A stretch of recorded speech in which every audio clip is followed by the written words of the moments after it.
LBC, leading Britain's conversation with Ask Boris.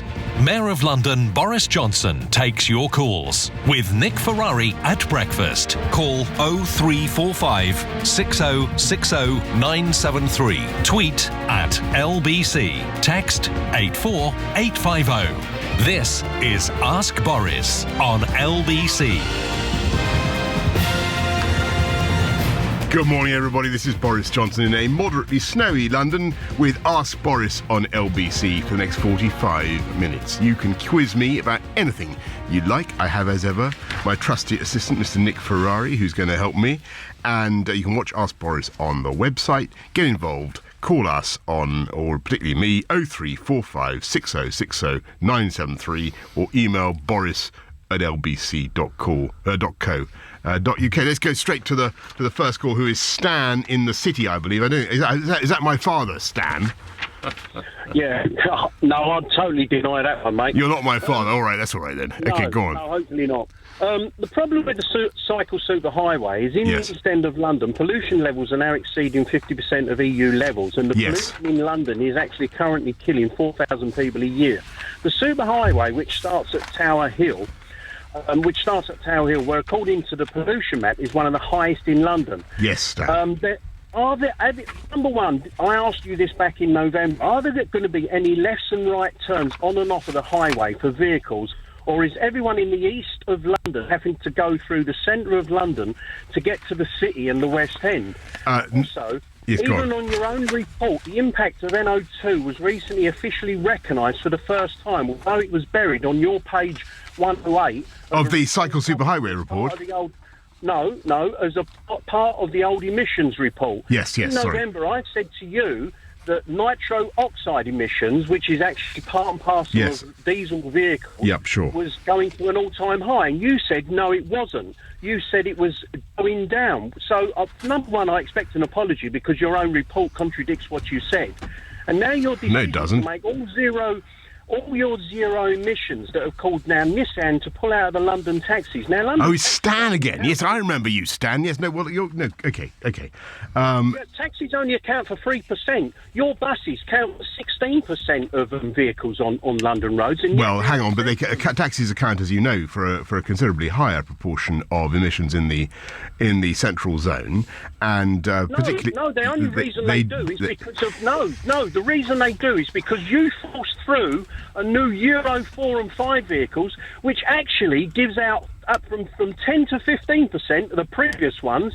The new Euro 4 and 5 vehicles, which therefore forced everyone to buy, are now on average of 30%. Right, okay, Stan. Well, what we're trying to do, and I think what I said to you last time, which is absolutely correct, is that not only have nitrous oxide levels come down in the last 7 years, the emissions have come down, I think, by 20%. The concentrations in some of the worst bits of London are down by 12%. PM10s, PM2.5s, which is the nasty dust stuff which you see belching out of the back of London cabs, and I see it the whole time because I cycle behind them. They've come down by, I think, 15%, but we've got to go further. As you rightly say, Stan, there are 4,300 people who die every year in London prematurely because of poor air quality, and we've got to get more cycling on our streets, and we've got to get cleaner vehicles. So that's why we're bringing in the ultra-low emission zone, and we will make sure that taxis by 2018, new taxis coming into London will be able, with subsidy from us, from government, will be able to get hold of fantastic new ultra-low emission vehicles, and that is, I think, what people want to see.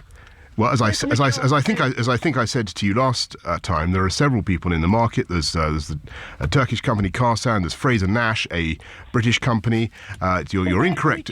You're incorrect to say Fraser Nash electric taxis, by the way, Stan, are actually running on the streets of London as we speak.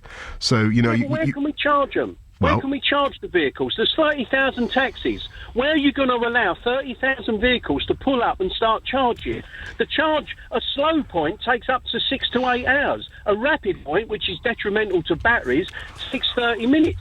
Plus, out of all the taxi drivers, what about the ones? Stan, you seem to be arguing from two different points of view at once. On the one hand, you're complaining about air quality in London, and you're simultaneously saying that we shouldn't go ahead with a programme of cleaner vehicles. I think you need to get your story straight. With great respect to you. Hang on, Stan. Let's listen to the man. And what we want to do, and obviously I understand the technical difficulties that you're drawing attention to, but we are confident that we can have a charging network and that will allow taxis to go through the central. We're talking about the central congestion charging zone. Sometimes, Stan, great cities have got to do difficult things in order to make life better for everybody, and that is what we are doing with the ultra low emission zone. I thought you were going to have a pop at me about the cycle superhighway, because I understand that Mr. Nick Ferrari, the spokesman of everybody who is indignant about the cycle superhighway, is girding his loins for an assault on this particular subject later on. But I'm braced for that. Good morning, Mr. Mayor. Thank you for coming in. How can it be, just picking up on a point that Stan made, you have 30,000 taxis.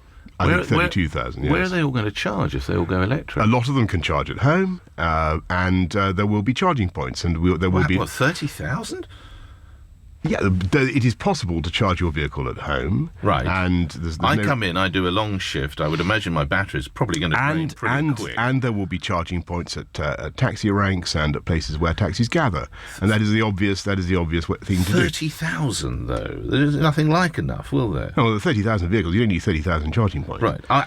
Is your dream that every cab will be electric? Well, every cab that goes through the centre of the city should be capable of zero emission performance, and that is Stan began quite rightly complaining about the poor air quality in London, and he said, and he actually accused me wrongly of making it worse. It's not true, it's got better, but we need to make it still better. And one way to do that, in fact the best way to do that, is to work with the technology that is coming on stream to allow people to drive low emission vehicles. And I mean, I think it's an incredibly exciting prospect for London and for this country. What, the electric cars? Some of these technologies we lead the world in. Right. Our new bus is one of the cleanest, greenest in the world, the new generation Route Master bus. That's driving British jobs in Northern Ireland. Fraser Nash is a Hampshire company. These are technologies that we can lead the world in and indeed export. Now, what I think Stan and his colleagues are rightly concerned about is when they come on, what's going to be the economics for the taxi driver? How does it work for me as a taxi driver if I have to pay a huge amount of money up front for a pricey electric or plug-in hybrid vehicle? I've got to plug into the mains. Exactly. How am I? Well, what we're going to do is we're going to make sure that there is a substantial subsidy from the Office of Low Emission Vehicles. Define substantial. I can't give you the figure now, but it will represent a substantial proportion of How much is one of these cost. cars going to cost? Well, actually, the figures I have seen suggest that they are not very far north of the existing cost of taxis. Cost an absolutely insane amount of money. What does a taxi cost? It costs about £40,000. 40,000 something like that. They are hugely expensive, right. And how much is one of these Fraser Nash ones going to be? I'm told that they will be comparable, and if you think about the saving that you will get over the lifetime of the vehicle in fuel costs, it will work out as a fantastic deal for the drivers. So that's what we want. That's what we want to get over to people. I know Stan wants to get more involved, but we have got other matters. Come on, let's go to Michael in Bristol. Hello, both of you. Good morning. I'm a great admirer of both of you, by the way, and LBC Radio's wireless station. Fantastic. Leading Bristol's conversation, as we say. I'm not to say, I'm Vinegar Mike, by the way. Oh, right. Oh, yes, always good talking to you. Boris is a great supporter of vinegars. Right. Can I just say to you, Boots, I'm a Labour supporter of Boris, but don't worry, doesn't say I don't admire you, I do. Right, good. I'm going to say that, but I will not be going into Boots anymore. I don't need to anyway, because my side of vinegar takes all that problem away. Right. Boots, I'm the thorn in their side. So I want to move you to the question. So, do you think Boots was wrong to the boss of Boots. I think it's wrong for a company to have their political views. Mm-hmm. So, all right, for you MPs to have the political view, you're fighting for it. But not Stefano Pessina, who's the chief executive of Boots, using the word catastrophe if Ed Miliband was to come to power. Well, I think the head of Boots is perfectly entitled to his view, and I think actually too often you have a lot of nervousness in great corporations about speaking out on political issues, and capitalists typically will be wary of any kind of uncertainty. They won't want to offend any politicians because they're worried they may actually get in and then start persecuting them. So I think it's quite refreshing to see some tycoon actually saying what he thinks. I think it is absolutely true. If you look at the modern Labour Party, they have no interest in wealth creation. They don't understand that in order to have a strong and healthy society, you've got to support the businesses that create the tax revenue, that employ people, that put bread on the table for people. Otherwise, you cannot begin to pay for the poorest and the neediest, for the welfare state, for hospitals, for everything else. When Jesse Boot founded that company in Nottingham in the century before last, yes, he started a most amazing British business, and it continues to drive jobs and drive employment in spite of some very, very difficult times. And I think actually you should listen to what the guy from Boots has to say. Of course, he's moved the HQ from Nottingham to Switzerland to save money. Well, how appropriate is that? He is doing his best by the lights of his shareholders and by the interests of interests of the company. He's got to, these guys are, I'm afraid, have a fiduciary duty to their shareholders to minimise their obligations, and so it's acceptable. He is that he plies the bulk of his trade in the UK, but chooses to locate his company in Switzerland and therefore save hundreds of millions of pounds in tax. That is acceptable. Well, in your world of economics, Mr. Johnson, it is in business terms, it's what he's got to do. I have to say, I find it a little bit disappointing that he doesn't cough up for Britain. That is my view, and I've made that view plain. So you do agree with Ed Miliband in many other cases. So you agree when Ed Miliband says, "I don't think people in Britain are going to take kindly to being lectured by someone who's avoiding his tax." Respectfully, Mr. Mayor, you've just said the same thing. I don't think people in Britain will take kindly to being lectured by someone who's avoiding his taxes on how they should be voting in the UK general election. You've just said that. No. There's two completely different things. I think that he's entirely right in his view that the. You agree that it's disappointing. He's entirely right in his view that the Labour government would be an economic catastrophe. That is a perfectly correct thing to say. I think they have no interest in. But you share Ed Miliband's disappointment. But I think it is a good thing if companies that earn great sums in Britain should pay their taxes in Britain, and that's something I've said before in the case of many other companies. Where do we go? But he is perfectly right to say that they are not interested in creating the cash this society needs. We go to Roy in Tilbury. Good morning, Boris. Good morning, Roy. I'd like to congratulate you on your comments of last week. I know you're not going to say the word. If it's what I think it is, please don't say the word. It rhymes with bankers. Thank you. You spoke about the Islamic extremists. Oh, yes.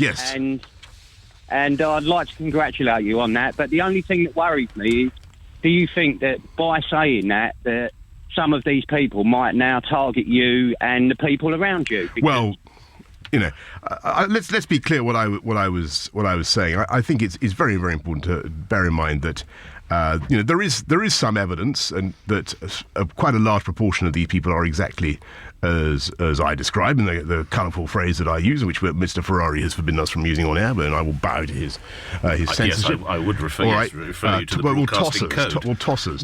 Just the once. Okay. Just the once. It tosses. Please no more.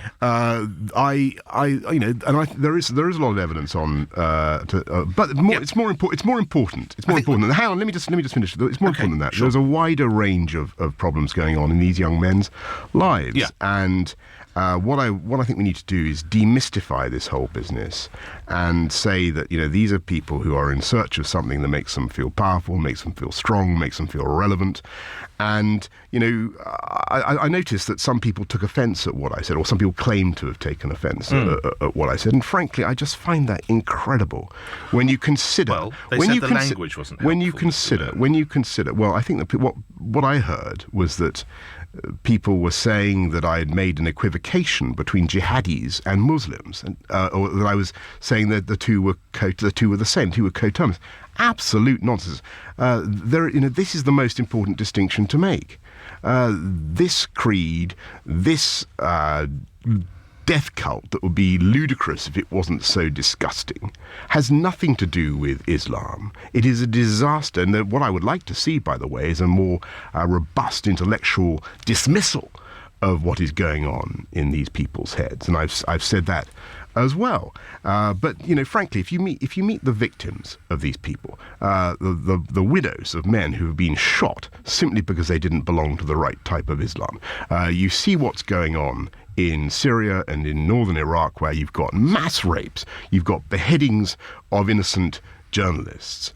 I think it is important to demystify these guys. Referring to them as the word that rhymes with bankers, or the word that you've used just there on 2 occasions, how does that help? How does that language help? Well, I'm sorry, I think I just answered the question. It is very, very important that we do not in any way sanctify these people or think that they are somehow protected from a spot of normal communal garden abuse. Right. Why is it? So you refer to other people in those terms, do you? Not habitually, no. But then most other people that I know of don't go around beheading innocent people. What about your own safety, which was the point the caller made? Are you concerned? Has there been been contact from Scotland Yard? No. And anyway, I wouldn't, go into that sort of thing on air anyway. And, as it goes without saying that, if you look around this broadcasting studio, most of the people here are actually on my security detail anyway, but I can't obviously I can't identify them at the risk of, But you have no concerns for your safety? Listen, I think generally speaking, I think that the police do a fantastic job, and the security service do a fantastic job. You have no concerns for your own safety? And the... you're not answering my question. And what is happening in... no, look, of course not.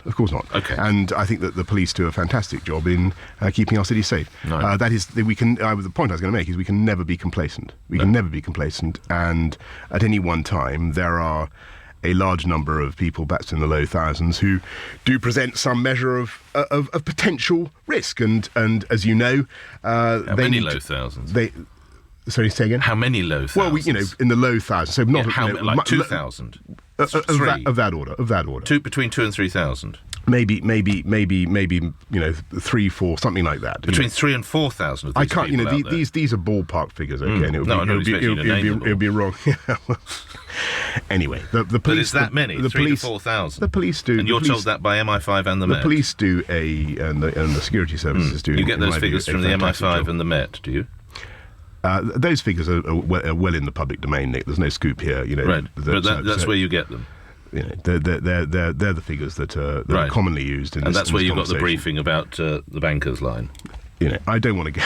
If you forgive me, I don't want to go into the details of the briefings I have from.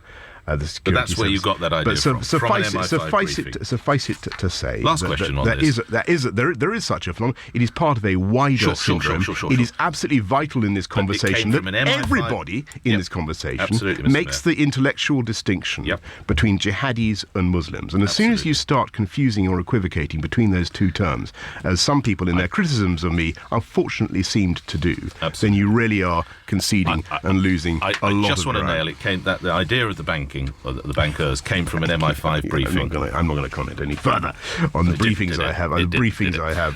Where do we go next? We go to Anne in Putney. No, I didn't know why you said that. We go to Anne in Putney. Good morning. Wow, I almost dropped off then. Yes, I'm so sorry. Saying, Mr. Johnson, is there any chance, if you don't get elected at the general election, if those people of that constituency decide to reject you, God forbid, would you consider American politics? Because I need enough notice in order to go out and buy myself some flags to put up.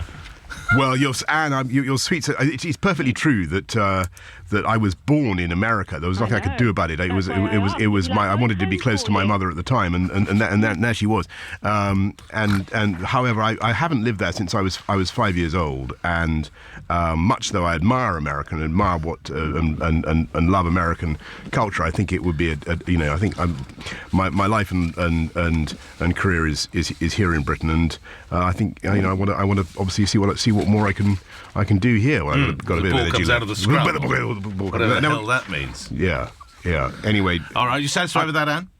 Well, but the short answer is, Anne. The short answer is, Anne, I love Britain. I want to stick in Britain. This is my home. This is my country, and so you don't want to be president of the United States? I don't want to be. I think it unlikely that I would be called upon to serve in that office. Oh Lord for that. Let's get some emails. Thank you very much. Let's go to some emails. Graham in Bushy.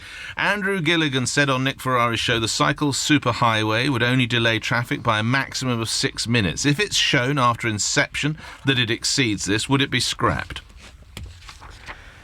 The intention. It's a yes or no, isn't it? Well, the answer is no, probably. But I mean, because despite you and I know it's going to be more than 6 minutes. No, we don't. We don't know that. No, I think the figure I saw said 4 minutes 45 seconds. So it can way exceed 6 minutes, and the £65 million. And in some directions, in some directions, that sometimes it'd actually be quicker.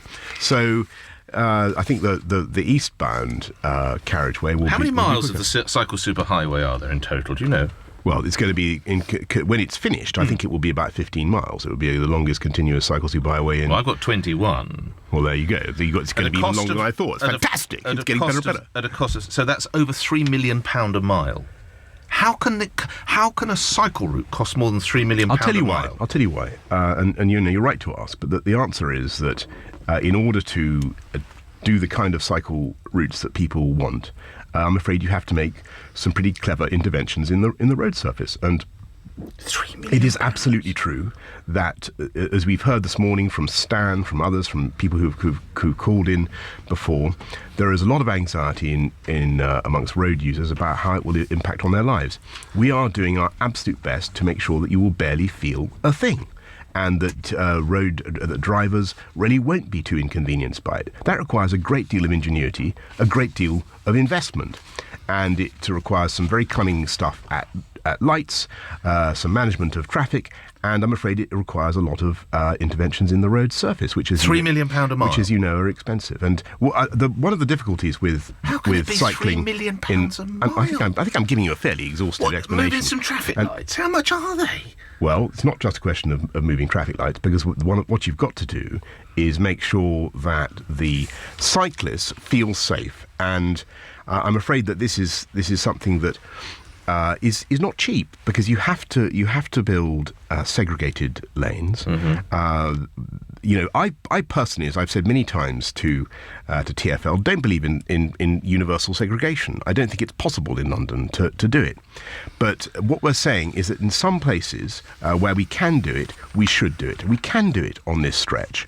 It is expensive, but it will be transformative for cycling in London and for east-west cycling. How as the mayor can you be so up for something that's going to slow traffic down by a minimum of 6 minutes? It's not going to slow traffic down. Well, you just agree. It's going to slow traffic, as I said, by 4 minutes 45 seconds in one direction, and in the other direction it will speed it up. But you might equally say, if you were a green, which you're not, obviously, but if you were a green car hater, you might equally say, how can you, as the mayor, conceivably put your name to something that will speed up traffic?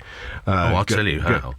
Because it's the white van man and woman that is driving this city. The economic powerhouse of this entire country. Yeah. And without people sprinting around in their little vans and their cars and everything else, when you're going to slow them down, this great city with this incredible economic comeback, you're going to make that bloke or woman late with his delivery. Let me put the counter argument. Fact, actually. No, not fact. Wrong. Well, yes, fact. Ferrari, wrong.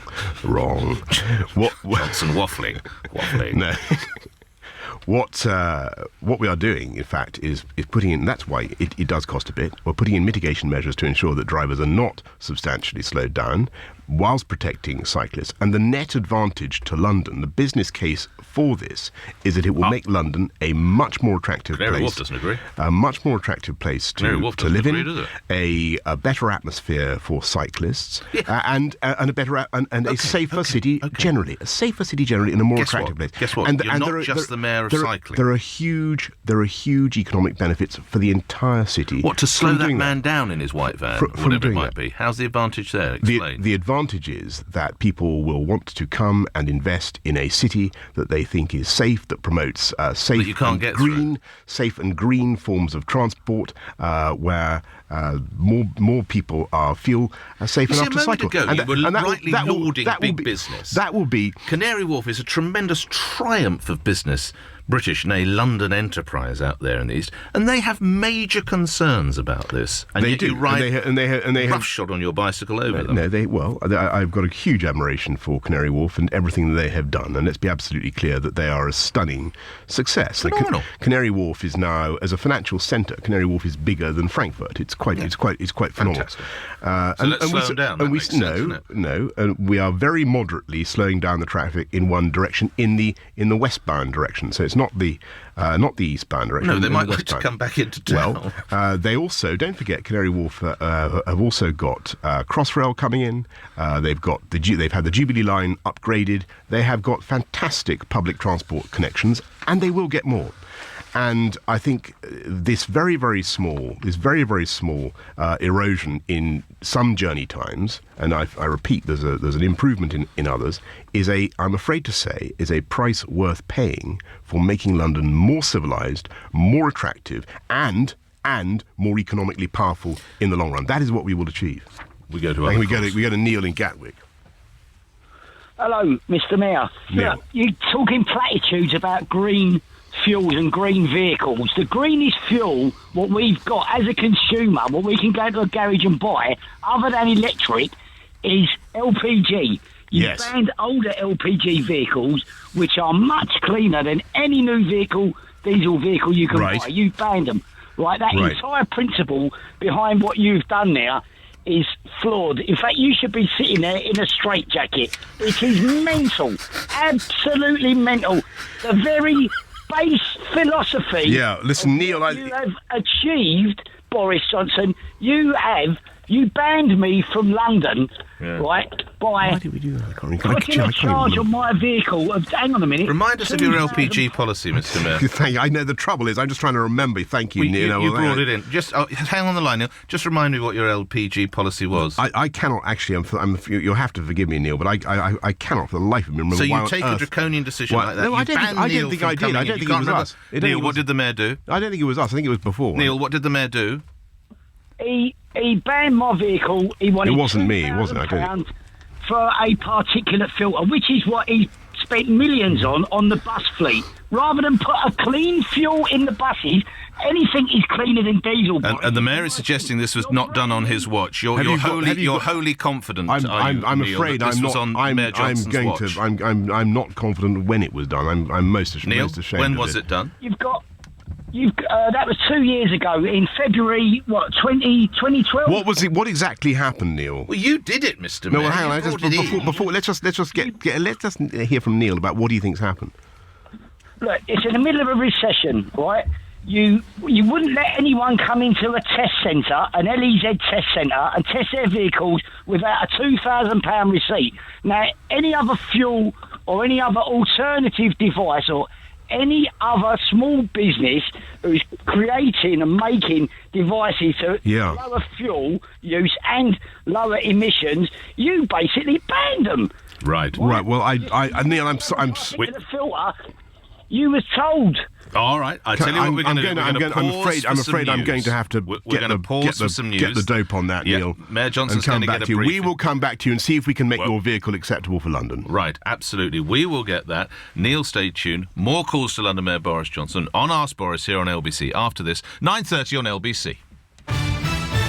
London Mayor Boris Johnson's told LBC he isn't concerned for his safety after saying British jihadists were desperate young men rejected by women. It is very, very important that we do not in any way sanctify these people or think that they are somehow protected from a spot of a spot of normal communal garden abuse. Mr Johnson says the police do a fantastic job keeping the city safe, but that we can never be complacent. Britain could become the first place in the world to allow the creation of IVF babies with DNA from 3 parents. MPs will have a free vote later on whether to permit mitochondrial donation techniques, which can stop serious inherited diseases. Conservative plans have been announced to strip MPs in Scotland of the power to impose income tax changes on the rest of the UK. Commons leader William Hague says English MPs will be able to set rates south of the border and be given a veto over English-only issues. French authorities have arrested 8 people on suspicion of involvement in a network to send fighters to join Islamic extremists in Syria. France is on alert after 20 people were killed in the deadliest terror attacks in decades.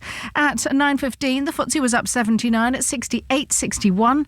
And LBC weather, wintry showers for London and the southeast this morning, staying cold with sunny spells, highs of 5 degrees, sleet and snow affecting mainly southern and eastern England as well as northern Scotland, sunny spells over central England, Wales and Northern Ireland, cloudier skies in the north. From Global's newsroom for LBC, I'm Lisa Aziz. I'm Chris Golds in the LBC Travel Centre. The M25 still struggling. It was blocked earlier clockwise between junction 24 for Potters Bar and 25 for the A10 after an accident. 2 lanes are now open, but there are still queues from junction 20 for Kings Langley. The A1M also struggling between junction 3 for St Albans and the M25 because of these same problems. In East London, the Blackwood Tunnel, that's very slow northbound. There are also delays on the A2 heading into London from Eltham towards the Sun of the Sands roundabout because one lane's closed after a lorry broke down earlier. In West Yorkshire, the M1 southbound, that's queuing after a multi-vehicle accident, now recovery work between junction 45 for Leeds Cross Green and junction 44 for Leeds South. It's causing delays back to Leeds Colton. And in Warwickshire, the M6 northbound, that's very slow after an earlier accident between Corley Services and the M6 junction 3A. It's causing delays back to Coventry. On the train, still watching problems on cross-country and Chiltern Railway services. They're still running a bus replacement service between Leamington Spa and Banbury because of a landslide. The line is expected to stay closed until next Monday. Keeping it moving in next travel updates in 15 minutes. LBC Travel. With Go2 Meeting, pointing you to a better work-life balance. This is Ask Boris on LBC. OK, let's get back to Ask Boris with London Mayor Boris Johnson. The other side of this text from Carol. Boris and Nick, you both agreed to get blasted to smithereens by water cannon. Was that yet another broken promise? Can you both confirm now if and when it would happen? If so, will it be televised? Don't blame me. I want it. Don't blame me either, because who do we blame? I'm afraid the situation at the moment is that we have the water cannon, Nick, as you know. Where? They came over at a location I can't disclose. They came over on, I think, a cross-channel ferry disguised as ice cream vans or rubbish vans or something like that. And they've been tested. The police have been trained on them. We await a licence from the Home Office. Until such time as a licence is issued, the Home Secretary? It's up to the Home Office, Home Secretary, to issue a licence. Why is Theresa May blocking your water cannon? Well, I don't think she is. I think she's pursuing further detailed consultations. Well, how long does it take? Well, put it this way. I think that if we were to get into a situation in which it were necessary to use such a device, and as I've said repeatedly on this show and many, many times to Londoners, I think that is a vanishingly improbable event, then I've no doubt that it will be readily licensed. But at the moment, we await a licence. But when you ring up and say, Home Secretary, is Mayor Johnson here, what's the delay? What does she say? Well, I think she wants to pursue. She's consulted with various ACPO chief constables. But what about? What does the Commissioner of the Met say? He doesn't want to have to use them, but he wants them there if required. I think he's in favour of a licence, but he like me sees no particular problem with what is. So the Home Secretary is just looking for an obstacle. I think that is that fair? I'm not. You'd have to. We're in a very good position in the sense that you can't use them. Well, we don't want to use them. No, but you can't. We don't want to use them. No, sure, but you and I can't stand in front of them. I don't particularly want to do that until they're licensed. I don't care. I'm going to do it anyway. When they've been tested, obviously. when they're licensed. Well, I will look into that. Actually, I will look into that. Why can't we just do it? It's going to be on private land. I'll sign any waiver you like. I don't care. I have no idea. Okay, all right. Well, let's find out. Okay. Yeah. So I've got no problem with that. Theresa May thwart your ambition? well, these things need to be licensed for use on the mainland. We have assurances from the Prime Minister that they will be made available. There seems to be some hold-up in Whitehall. Perhaps it's the Liberal Democrats. Perhaps it's not. I don't know. We await, we await the green light. But the position is a good one in the sense that we have the machines. They are capable of being used. One of them broke and is now being fixed. They're capable. One of them was broken. I think it was something malfunctioning. What went wrong with it? I don't know. It's now fine. Where are they? They are. I can't tell you. Why can't you tell me where they are? I can't, because I think that people would then, your natural curiosity, the intrepid journalists of LBC would go out and try and interview one of them. Right, let's move to. So that's where we are. That's where we are. Well, what we'll do? Yeah, I agree with you. Okay, what we'll do on water cannon is we'll see if we can do it anyway. Yeah, good idea. All right. Where should we go? Natasha in Teddington. Hello. Today is the last chance that Londoners have to voice their objection to expansion at Heathrow Airport via the public consultation. I wondered if the Mayor's proposals for an estuary airport are dead in the water, and if Davies does recommend Heathrow expansion, what is Boris going to do about it? I think that it will be. I think we're going round and round in circles in this country, a bit like the planes over London trying to land. I think that all the options now being canvassed by the Davies Commission are bad. It is perfectly obvious from what Heathrow is now saying that they accept there will be huge extra pollution and huge extra costs as a result of trying to build a third runway at Heathrow.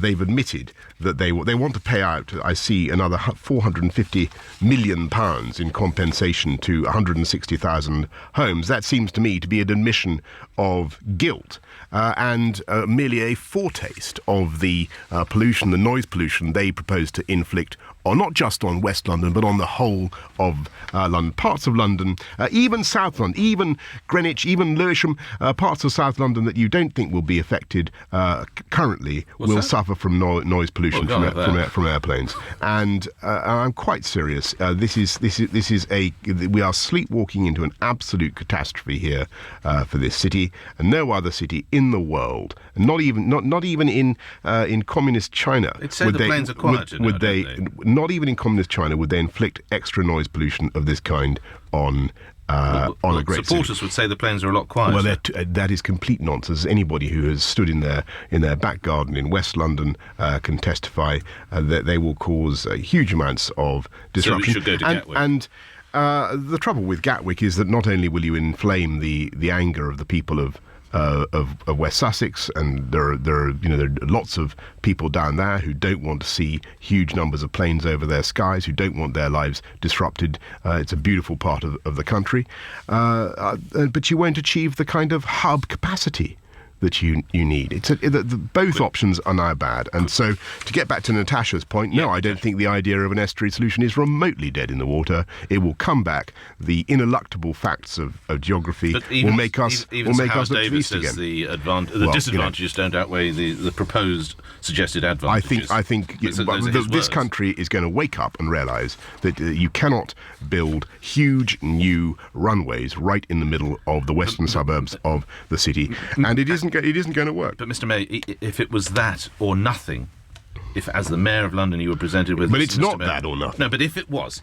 Well, it is the Davis report, because the Boris Island, whatever you want to call it, the estuary airport, is off the table. No, you know that. No, it's not. Oh, come on, Mr. Mayor. There are three runners at the moment. There's Gatwick and there's two options at Heathrow, an extension and a new runway.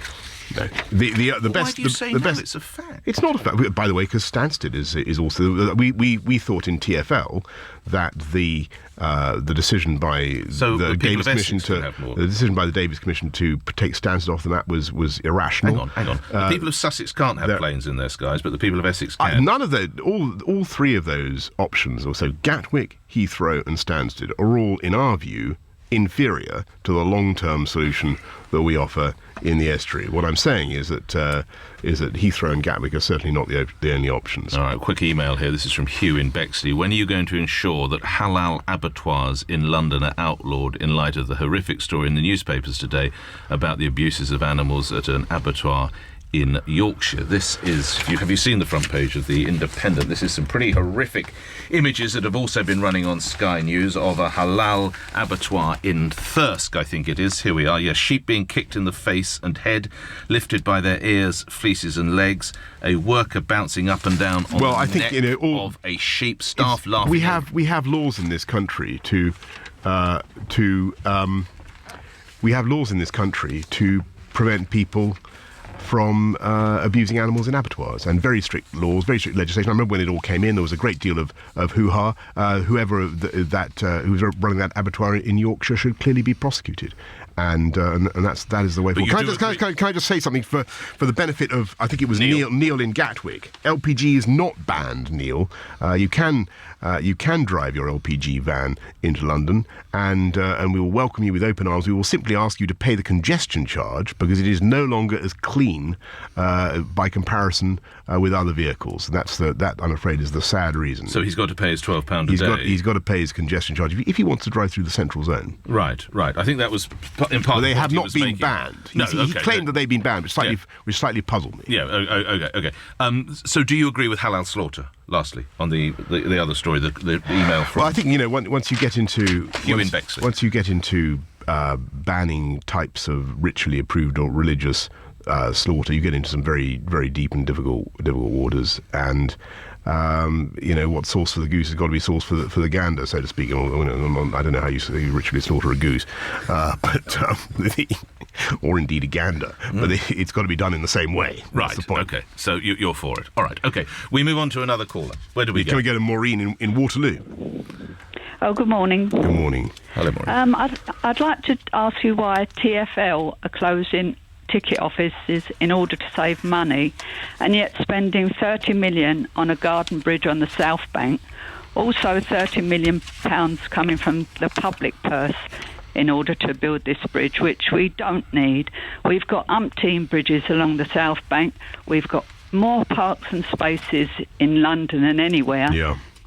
Well, Maureen, it's such a disgrace when we need social housing that 60 million is going towards this bridge that is absolutely unnecessary. Well, Paul's are against it. Also, I think the law courts are against it. Many people are against it. Well, I understand that. I understand your feelings, Maureen. Do you live in an area affected by the landfall of the Garden Bridge? Yeah, I live very close by. I can see the river from where I live. Well, obviously, there are some people in that neighbourhood who do worry about it. All I can say is it will be a fantastic addition to London, and we will do our best to make sure that the impact will be as minimal as possible. It is a scheme that has, in spite of the objections that you point out, has overwhelming public support, and we want to back it. We want to push it forward. It seems to me. Not round here. It hasn't got support. I understand that. For people to come in, it's for the tourists. It's going to be a huge monstrosity. Why do we need a bridge when we've got so many bridges? I know Joanna Lumley said, "Oh, it's going to be wonderful, darling," and all that. Well, let her, Joanna Lumley, have it in where she lives, in Vauxhall. It's a blinking... Well, she is going to have a bridge in Vauxhall, actually. We're going to put a cycle bridge across in Vauxhall. That's a very good point. I don't know whether we can get it into Joanna. Whoa, did I know about this cycle bridge in Vauxhall? It's an old idea. Yeah, been around one of Ken Livingstone's ideas. No, it's an old idea of mine to connect the VNEB, the Vauxhall 9 Elms Battersea. I think we're going to have a bridge across the river there. Just a cycle bridge? A cycle and pedestrian bridge, yes. So where will that land? I can't. It will. Well, obviously on the north bank of the river. No, I know. No, I didn't think it was Milton Keynes. But whereabouts will it come in? It will be splendid wherever it lands. And you say you've no idea. I think on the embankment on the north. How long's that been around? It's ever since really the whole VNEB thing got going, Vauxhall 9 Elms Battersea. So when Battersea Passengers went kaboom, and it became obvious that we were going to be able to do that. How much is this going to cost? We think we can do it out of the 106s or out of planning gain or whatever. So the 106s. Yes, out of the Section 106 of the Local Government Act, whatever it was. But how much is it going to cost in terms? Give me a figure. I mean, is it going to cost? I don't know. What's a bridge cost? £5 million, £10 million, £20 million? I don't know how much a bridge costs. Nothing like as much as that. No, what, you do a bridge for under £5 million? So the cycle superhighway costs £2 million a mile, And you can do an entire bridge for less than I didn't give you that figure. Well, how much is a bridge? You made that up. You just came up with 5 million. It will be. I expect we can do it for much less than 10 million, but I can't give you the figure now. Sure, anyway, this money around. Right. Well, actually, lots of people think that that is one of the areas of the city where north-south penetration across the river is greatly impeded by the absence of a pedestrian or a cycle bridge, and it would be something. It would be an advantage. Now, to be perfectly fair, there are people in the Westminster side of the equation, on the north of the river, who are not so keen. Right. And so, because as we're hearing from Maureen in Waterloo, wherever you do a bridge, on one bank or the other, there will always be objections. And what we're going to have to do in Maureen's case is make sure that the scheme is done as sensitively as possible and there's a minimal disruption. But I apologise to her for the disruption she's going to experience. But I think in the end it will be a fantastic thing for her neighbourhood and for that part of London. It will bring business, it will bring footfall, and it will bring excitement to both the north and the south side of the river. Can we go to Victor in Edgware? Victor in Edgware? Go ahead, Victor. Morning, gentlemen. Morning. I'd like to know, Mr. Mayor, why you're so obsessed with bikes in London and grinding London to a halt, taking all the road away. Hence, going through Admiralty Arch, going into the square, it's down to one lane. You cannot move. None of us know which way to go anymore in London. Victor, I apologise for that, and I'm a motorist too. I want to be absolutely clear. I'm a former motoring correspondent of GQ magazine. I'm proud to say. You get fired from that as well? Of course not. You resigned, did you? And I think I had other things to do. Clearly, you did. Who replaced you? Probably you. Probably you. Wish. I'd I think it might have been Piers Morgan or something like that. No, or his. No, maybe his. I can't remember who it was anyway. Celia I think it might have been. I can't remember. Anyway, Victor in Edgware. Sorry, I'm being distracted by Mr. Ferrari. The point you make about Admiralty Arch is a very good one. However, to the best of my knowledge, it's been that way since before I was mayor. One of the things I did get when I got into City Hall, I remember I said we've got to sort out this blinking Admiralty Arch, and it's because you, Victor, were one of many who raised it with me, and TfL sat me down in a room, and they took me through the whole London transport map, and they showed how if you change the traffic lights there and you let the traffic flow faster through Trafalgar Square, if somehow or other they were able to show that you would bring the whole of London to a paralysis within about 5 minutes. I don't know. Yeah, you should get them to take you through the. If I can find Sir Peter, I will. The video. So Victor, I do apologise for that. Can I just make a serious point about congestion, about what's happening? Because we need to focus on this as a city. We are growing strongly now, and more people want to use the roads. It is vital that we get back, we learn the lessons of the Olympics, and we find ways of taking freight off the road during the peak and getting deliveries done during the night and at off-peak times. The peak is from 7 to 1 p.m. So we're now working. Do what they do in Paris. We're now working with all the freight operators, all the delivery companies, all the businesses in London to try and reduce traffic during the peak. Well, one of the difficulties there is, you've been plangent this morning, if I may say, ululating. You've been ululating in defence of the white van man, and you're quite right to do so. One of the difficulties about a blanket ban is you would hit lots of people who desperately need to get. We've only got a minute and a bit left. Just before we do, I wonder whether you heard Nick Clegg appearing on a television show, The Last Leg, when he was asked about you. Boris Johnson, statesman or bit more the latter. Now, we can't tell you that word, but it rhymes with cat, and it was once used by the Prime Minister about people who tweet a lot. So if I was to ask you, what is Nick Clegg? Is he a statesman or more a merchant banker? What would you say? I think he was a merchant banker, or I think he comes from a distinguished family of merchant bankers, and despite his Luddite economic policies, but I would hesitate to descend to such abuse of dear old Cleggy. What was it? What was he? Anyway, he's a, what did I call him? A lapdog company. Yes. I can't remember what I call him. Anyway, prophylactic device for the Prime Minister serving his tea and biscuits. That's right. But he has a largely ceremonial function. If he chooses to descend to this playground stuff, then I don't intend to join him. Well, at least not for now. Final call. You're going to enjoy Henley to Henley. Is that Henley in Wimbledon. Oh, good morning, Boris. My question concerns your book on Winston Churchill. I perform, which I have read, by the way. I perform a professional stand-up portrayal of Winston Churchill, complete with rig-out and a Churchillian voice. Oh, superb! Well, yes. How exciting! And does that go well? Does your business go well? Well, yes, it does, actually. Yes. But so are you seeking to publicise The Churchill Factor, written by Boris Johnson, How One Man Made History, available in bookshops at $7.99? Yes. I see. Well, I would be. It's a very, very handsome offer. I think we need to audition you though first, Henley. I wonder if I could ask you to give us some of Winston Churchill, as if this was your show, as if this was your one-man offering right now for London Mayor. What about Churchill on the subject of the cycle superhighways and how Churchill is going to fight the opponents of the cycle superhighways? Yeah, that's it. Now fight the cycle super as Winston Churchill. Fight the opponents of the cycle. Fight the opponents. Superhighways. I'm not a cyclist, so I wouldn't have much. Well, just give us some Winston Churchill. Just let's hear a quick bit of Winston. We will fight them on the embankment.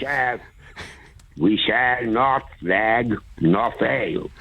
We shall go on to the end. We shall defend our island, whatever the cost may be. Brilliant. Absolutely brilliant, Henley. Thank you very much. I think that's wonderful. Does that stiffen your resolve for the opponents of the cycle super? Defend our cycle superhighway, whatever the cost may be. And if this cycle superhighway, which I do not for one moment believe should be overwhelmed by the forces of darkness and Canary Wharf, then TfL, fortified, guarded.